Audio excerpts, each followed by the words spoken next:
Wine షాపుల కోసం దరఖాస్తులు క్రమంగా జోరందుకుంటున్నాయి. నోటిఫికేషన్ జారీ చేసిన తర్వాత 48 రోజుల్లో కేవలం 1581 అప్లికేషన్స్ మాత్రమే రాగా నడిచిన 3 రోజుల్లో 4082 దరఖాస్తులు అందాయి. ఇక పంచాంగం ప్రకారం సోమవారం నుంచి మంచి రోజులు ఉండడంతో గడువు ముగిసే నాటికి అనుకున్న టార్గెట్ పూర్తవుతుందని ఎక్సైజ్ అధికారులు అంచనా వేస్తున్నారు. దీనికోసం తమ వంతుగా అన్ని ప్రయత్నాలు చేస్తున్నారు.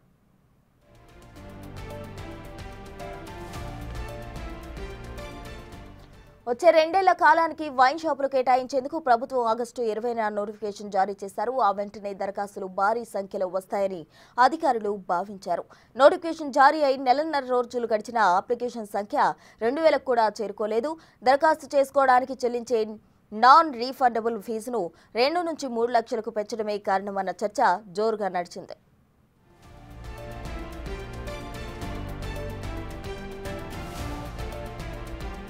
దీంతో అలర్ట్ అయిన ఉన్నతాధికారులు జిల్లాల వారీగా సమీక్ష సమావేశాలు నిర్వహించారు. గత ఏడాది 1.32 లక్షల అప్లికేషన్స్ వచ్చాయని, ఈసారి వాటి సంఖ్య 1.50 లక్షలు దాటేలా చూడాలని సిబ్బందికి మౌఖిక ఆదేశాలు జారీ చేశారు. అయితే ఒక్క 14వ తేదీ మినహాయిస్తే సోమవారం నుంచి దరఖాస్తులకు ఆఖరి గడువైన 18వ తేదీ వరకు అన్ని మంచి రోజులే ఉన్నాయి.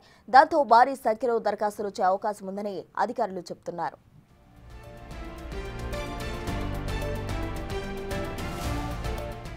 ఇతర రాష్ట్రాలకు చెందిన వారు కూడా పెద్ద సంఖ్యలో వైన్ షాపుల కోసం దరఖాస్తు చేసుకునే అవకాశాలు కనిపిస్తున్నాయి. క్రితంసారి నోటిఫికేషన్ జారీ చేసినప్పుడు ఆంధ్రప్రదేశ్, కర్ణాటక, మహారాష్ట్రకు చెందిన పలువురు బడా వ్యాపారులు పెద్ద సంఖ్యలో దరఖాస్తులు చేసుకున్నారు. కొందరైతే 10 షాపులకు అప్లికేషన్స్ పెట్టుకున్నారు. ఈసారి కూడా ఇప్పటికే ఇతర రాష్ట్రాలకు చెందిన కొందరు అప్లికేషన్ పెట్టుకున్నారని ఎక్సైజ్ వర్గాలు చెబుతున్నాయి.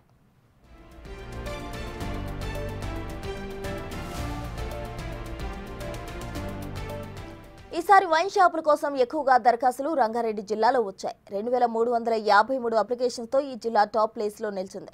ఇక 746 దరఖాస్తులతో హైదరాబాద్ 2వ స్థానంలో ఉంది.